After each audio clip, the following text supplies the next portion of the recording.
So in our previous lessons, we were working on solving systems of linear equations graphically. So we reviewed how to graph a linear equation, and then when it's a system, you're graphing more than one equation and looking for your potential solutions. We remembered that we could have one solution where the two lines intersect. We could have no solutions where the two lines do not intersect because they have the same rate of change. Or we could have infinitely many solutions where the two lines end up being the same line, therefore they're intersecting at every point along that pattern. So what we want to do for a quick warm-up is we have 4 systems of equations given with 4 graphs. We would like to match the correct system with the graph and then also talk about what the solution would be. So how can we tackle this problem? Well, when we have systems of equations, and we look at this, all of these equations are in slope-intercept form. Therefore, it'd be very easy to quickly identify the y-intercept for each of these lines, and then you could do a quick check with the slope. So I would look at each equation and try to identify the y-intercepts, and then try to match the slope. So for example, my graph here for A, the first equation here has a y-intercept at 0, -5. So I'm going to look for my graphs with 0, -5 for my y-intercepts, and that would be their first two here. And then just see which has a slope of going up 1 and to the right 3. The equation below it has to have a y-intercept at 0, 8 and a slope of -4. And so we could match it that way. I believe it's our graph 2. So let's see how you did with your findings. Based on the systems, looking at the y-intercepts, graph 1 went with system D. We said 2 went with A, 3 went with B, and C went with our fourth one. Now, in terms of solutions, we know that the solutions are where the lines intersect. And so we could read those points directly off the graph to find the solutions. And we can always check by substituting the x value in for x for each equation and the y value in for y for each equation and make sure that it's balanced. So with that in mind, we're going to continue graphing systems of linear equations to see how we can use them for solving. So here's our first example. We want to solve the systems of equations by graphing, and we've got y equals 4.5x plus 8.75 and y equals -1.8x plus 5.6. We're lucky because both equations are in slope-intercept form, so we can quickly identify the intercepts for the y-intercepts for each equation and then move according to the slope. Now, if you notice for our y-intercepts, they are both decimal values, so we'd have to do some approximating on our graph where that would be, or have a scale that would fit both of those, which would be difficult because we could use quarters for our first one, but our second one, we only have 6/10, and so counting by quarters would still have to do some estimating there. And if you look at your rates of change, the slopes of 4.5 and -1.8, again, having a consistent scale on your graph would be difficult to accomplish both of those things without having to approximate. So we still want to solve these by graphing, but there's got to be a better way than graphing them by hand based on these values that we have. And so we have been using some technology to assist us when we have linear equations that aren't nice to graph by hand. So let's show you how you could do this with your graphing calculator. So the first thing we want to do on our graphing calculator is go into y equals. So that's our first button directly underneath the screen on our calculator. And we want to see if anything is already programmed in it, we have to get rid of it. So see, I have an equation stored from before. I'm going to press clear to delete that. And also notice you have a scatter plot turned on from before. So I'm going to arrow up so it's highlighted, press enter, and then arrow back down. So the next thing we want to do is enter our equations that we want to graph. So our first equation, we're going to say y1 will be represented by that. And that would be 4.5x plus 8.75. Now the second equation, let's put that in y2, and remember that's a negative, so make sure you're using the negative key to the left of enter. 1.8x plus 5.6. So now that we have the equations entered, well, let's start with a standard window. So if we press zoom, and standard is option 6, what it's going to do is set a consistent scale for x and y counting by 1, going from -10 to 10 in each direction. So that's a nice place to start. And again, if it's a system, we're looking to see if the two lines intersect, don't intersect, or it's end up being the same line. And for us here, we can see that the two lines do intersect here at this point. We just need to calculate where that is because we cannot just read it off the graph. So in order to do that, we have to press second, trace, which is the fourth button underneath your screen, and option 5 for intersection. Notice how you have a blinking cursor here. Using your left or right arrows, I'm going to have to use the left arrow. I'm moving my cursor close to where it looks like the two lines are intersecting. And notice at the top of your screen it says Y1, so it's tracing your first equation here. And to register that location on this line, let's press enter. Now notice at the top of your screen, now it says Y2, so we're focusing on our second equation and its location at that point approximately, so press enter again.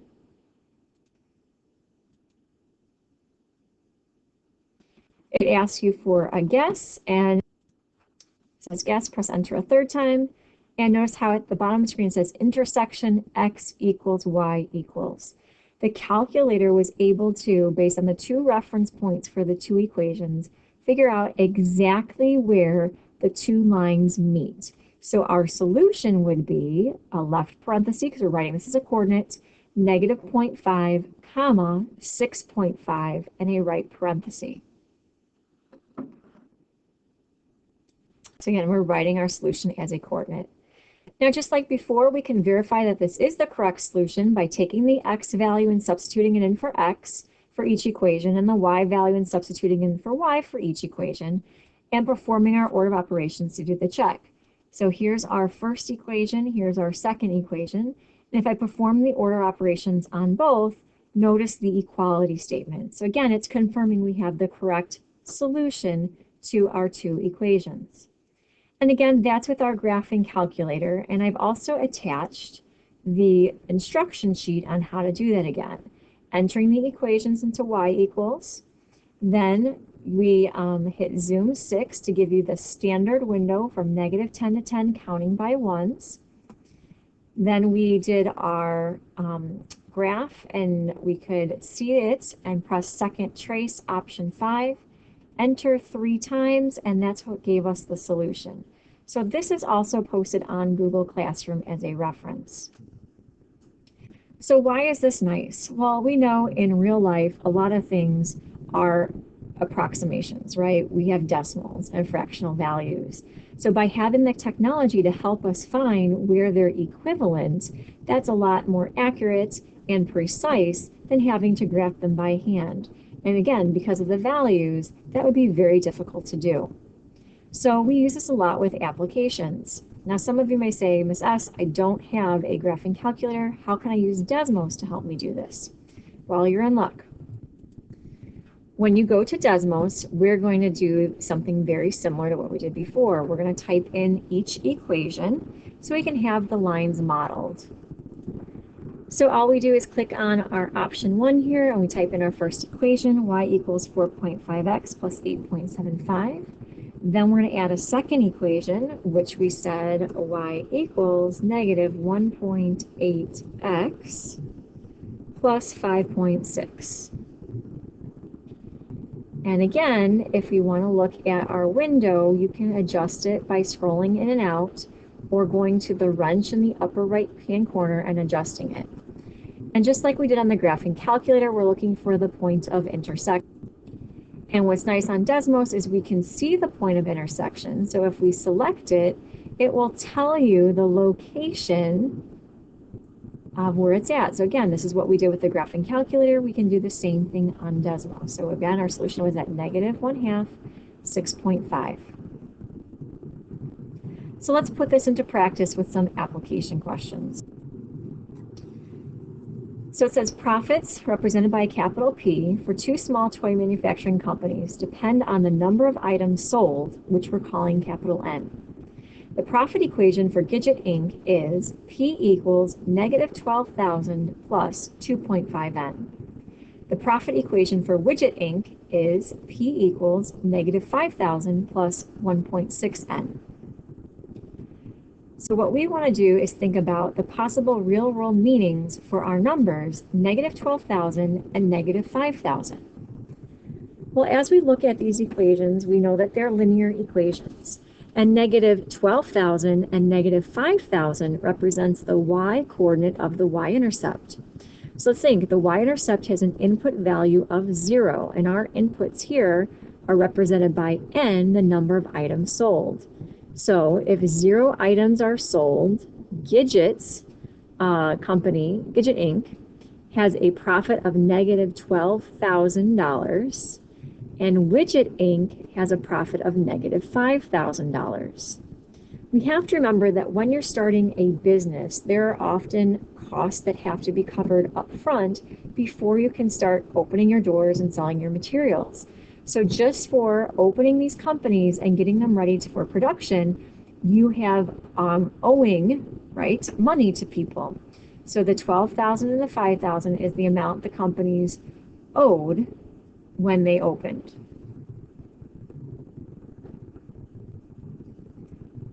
Now our next question said, describe possible meanings for the numbers of 2.5 and 1.6. Well, 2.5 and 1.6 represents the slopes for each of our equations. So slope, remember, that's the change in y over the change in x, the change in the outputs, which for us is profits, over the change of the input, which is the number of items sold. So if I have things like 2.5 and 1.6, that's talking about the profit per item sold. So if we're talking about money here, Gidget Inc. makes a profit of $2.50 for every item, which was toys, being sold, and Widget Inc. makes a profit of $1.60 for every toy that is sold. Well, now that we know the meanings of the equations, could we use them to tell when both companies will make the same profit and what that profit would be? Well, these are linear equations, and we can use the technology to assist us. So if we go to the graphing calculator and enter Gidget Inc. into Y1 and Widget Inc. into Y2, we should be able to determine when they would be equivalent. So again, if we go to Y equals, let's clear out the equations that we had before and type in our current ones. So again, hit your negative key to the left of enter, 12,000 plus 2.5, and use your X variable key. Then our second equation, negative 5,000 plus 1.6, and use your variable key for X. Now remember, the window that we had before was a standard window. So let's go back and press the window key here. Remember, that was negative 10 to 10 counting by ones. Well, for us, let's think about this. Our input, N, in this case, it's represented by X, is talking about the number of toys that are being sold. We can't sell negative number of toys, so we're going to have to adjust that value. And we're probably going to have to estimate the number of toys needed for these two companies to be the same profit. Our Y's, that's our profits, the outputs. Again, we already know we're starting with a large negative amount, so we're going to have to change that number and then estimate what we think the profit is. So use the equation to help you. We know that one company owes $12,000, the other one owes $5,000. Let's go to those Y's and change those first. So let's make this negative 15,000. And we could go to 15,000 if we wanted. And let's count by maybe 2,000.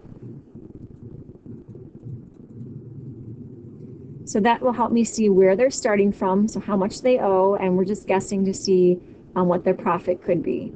Now the X is the number of toys. So we know the least number of toys a company could have is 0. So just to see a little bit to the left of that, let's put a negative 5 so we can see what's happening at 0. And I don't know, let's guess maybe 10,000 toys. We can always adjust it. If we're going from negative 5 to 10,000, we obviously need to count by something higher than 1. So why don't we count by 1,000? And so at this point, let's press graph and see if this window would be good enough to see when they're equivalent. And again, for when they're equivalent, we're looking for an intersection point. And we can see that the two equations are intersecting here. So now we just have to tell the calculator to find that location. So let's remember our steps. We press second, then trace, option 5 for intersect. Use your cursor to move the blinking icon close to where it looks like the two lines are intersecting and press enter. Press enter again and press enter a third time. So at the bottom of our screen, we should see intersection x equals y equals. So if you notice, we have some repeating, non-terminating decimals. So when we're talking about the solution, we also have to think about what do these numbers represent? Well, the inputs, right? What we have represented here for x, which is n in our problem, that represents the number of toys. Can you make 7,777.7 toys? No, you either make the toy or you don't. So we're going to have to round this to the nearest integer, the nearest whole number.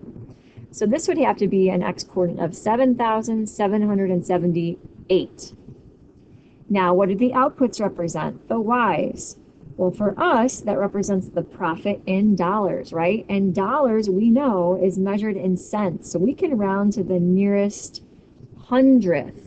So this would be $7,444.44. So again, our x-coordinate represented the number of toys they have to sell. And the y-coordinate represented what the profits would be once that amount was sold. We would not write the answer for this problem as a coordinate because it wouldn't make sense. We want the meaning of what the x value represents, the number of toys, and the y value for what that represents, the number of dollars in profit, right, the company's earned. Now, if you're using Desmos, you would do the same thing. You would enter your first equation in the item 1 box, the second equation in the item 2 box, adjust the window using the wrench, just like what we did here, and then you can click on the intersection point to find the values. One more question. It says, when will both companies make the same profit? And if you notice, this has a new competitor in the race, and it says it's now Gadget Inc. And Gadget Inc. is represented by negative 5,000 plus 2.5n, and Gidget Inc. is represented by negative 12,000 plus 2.5n. So let's adjust our graphs and look at these two companies that are in competition to see when they'll make the same profit. So again, I go to y equals, and I just adjusted the equation for Gadget Inc. now, comparing it to Gidget Inc. And I'm not going to change the window just yet. We're going to see how that window sits with the change that we made. And if we look at our graph, when are they going to have the same profit? Well, again, same profit means that the lines would be intersecting, and here they're not intersecting, and they won't because notice they have the same rate of change, the same slope. So these two companies, Gadget Inc. and Gidget Inc., will never have the same profit because they have the same slope, the same rate of change, the same amount they earn per toy. So because their starting values are different, that's why they'll never be equal. So here's another scenario. The Timely Towing Company charges you $15 to pick up your car and 50 cents per mile for the tow. The Reliable Towing Company charges you $10 for you to pick you up and 75 cents per mile for the tow. How many miles would you have to tow your car for the cost to be the same for each company? So we have to work on what we did before, come up with an equation for timely towing and reliable towing. Well, what do we know about the problem? Timely Towing charges you $15 just to pick you up and then 50 cents per mile. $15 represents your starting cost, right? So that would be your y-intercept, and the 50 cents per mile is your rate of change, your slope. So we could have an equation like y equals 0.50x plus 15, or maybe you said 15 plus 0.5x. That would be fine. The reliable towing company charges you $10, so that's your starting amount, and 75 cents per mile. So there's your rate of change or slope. So our equation for reliable towing could be y equals 0.75x plus 10, or maybe you wrote it as 10 plus 0.75x. They're saying the same thing. So x for us represents the number of miles, and y for us represents the total amount that you're being charged, right? The cost. So here are a couple ways we could write the equation for each company. Again, x, the number of miles, and y is the total cost. So if we're trying to see how many miles our car would have to be towed for the cost to be the same, we would have to look to see how each of those lines are behaving and when they would intersect.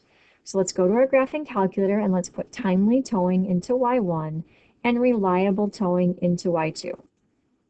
So press your y equals and clear out what you had before.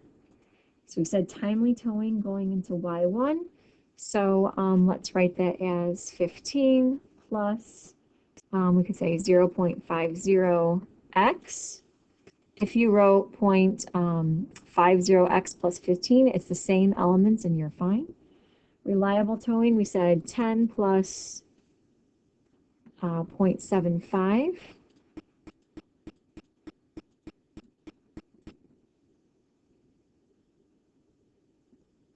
And now we'd have to adjust our window because it's still set for the last problem. So we're talking about the number of miles and the cost. So if we want to think about our window here, we probably don't need the thousands that we had before. And x represents the number of miles. So to see what's happening with the starting point, why don't we keep it at -5, but perhaps let's look at 30 miles, and we could count by fives. Y is the total cost, so we know we have some starting costs. So why don't we start with a -5, just so we can see if the cost was 0, right? And then let's estimate the cost. Why don't we go up to, I don't know, $30. And we could count by fives again if we wanted. Press graph. And again, the blue line was timely towing and the red line was reliable towing. Are they ever equal? So do you see the lines intersecting? We do, right here. So we're going to tell the calculator to find it. So remember the steps. Second, trace. Option 5, move the cursor so it's close to that intersection point. Notice how it says first curve, press enter. Look how it moved to second curve, press enter again. It asks you, do you want to guess? You don't, press enter a third time. And here we see intersection x equals y equals. So our solution is here at the point 2025. Now, what does that mean for us though? We can't write the solution as a coordinate because that has no real world meaning to it. X, our inputs, represents the number of miles. Y, the outputs, represents the total cost. So this means that if we towed the cars 20 miles, the cost would be the same for both companies. And we know exactly what that cost would be. Both companies would charge you $25.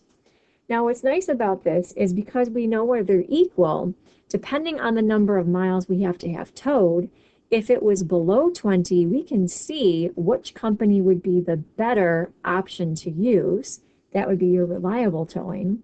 But if you had to tow something more than 20 miles, the better option to use would be timely towing because the totals are below the other, right? The totals are below the other.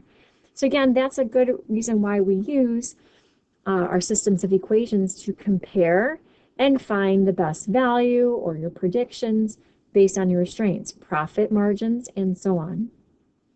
So you're going to do some more practice with solving your systems of equations graphically. You're going to do some by hand still, and some using the technology, whether it's the graphing calculator or Desmos. And again, I will post the directions on Classroom for you to use if you need a reminder for each of those steps.